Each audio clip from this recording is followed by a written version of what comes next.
Mummy, বলো শোনা। আজকাল লাঞ্চের মেনুতে কি করেছো? আজকের লাঞ্চের মেনুতে চলে আসো। আজকের লাঞ্চের মেনুতে একদম সিম্পল করলাম, কারণ সকাল থেকে যা বৃষ্টি পড়লো বাজার করাই হয় না। হ্যাঁ। তো যা বাড়িতে ছিল তাই রান্না করলাম। চলে আসো, দেখাই কি কি করলাম। আসো। মা, এটা কি করেছো? এটা এটা শুকনা মাছ ভর্তা, যেটা আমরা লটে শুটকি বলি। লটে শুটকি ভর্তা। এই তো ভাত, গরম গরম ভাত দিয়ে দিলাম।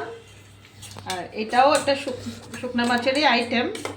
তবে বলো তো দেখি, শুভ দুপুর বন্ধুরা, বলতে ভুলে গেলাম। তো চলে আসলাম আজকে দুপুরে লাঞ্চের মেনু নিয়ে। তো আজকে একদম শর্টকাট রান্নাবান্না করলাম, যেহেতু আমাদের এখানে খুব বৃষ্টি, যার জন্য বাজার করা একদম অসম্ভব হয়ে গেছিলো। তো এই যে আজকে শুকনা মাছ রান্না করলাম। তবে দেখিয়ে দিচ্ছি এই শুকনা মাছটা, তোমরা যদি কেউ বলতে পারো প্লিজ কমেন্টে বলো। হ্যাঁ, সবে হয়তো চিনতে পারো না, অনেকেই মানে চিনতে পারো না হয়তো, তবে এটা কিন্তু আমরা খাই, আমাদের খুব পছন্দের একটা শুকনো মাছ।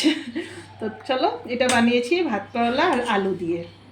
এটা কিন্তু মূলো দিয়ে বানালে আরও টেস্টি হতো, কিন্তু এটা বাচ্চারা খাবে না। খাবে নাকি বাবা? না মা। আমার বাচ্চারা কিন্তু কোনো শুকনা মাছই খায় না, আর আমি কিন্তু খুব পছন্দ করি। তারপর এই যে ডিম করলাম, এই তো আলু দিয়ে মাখা মাখা করে বাচ্চাদের জন্য, আমাদের জন্য ডিম করলাম। ডিমও এখানে আমি দু রকম করে করলাম, কিছুটা কি করলাম বয়েল করলাম, আর কিছুটা এই যে এইভাবে ফাটিয়ে করলাম।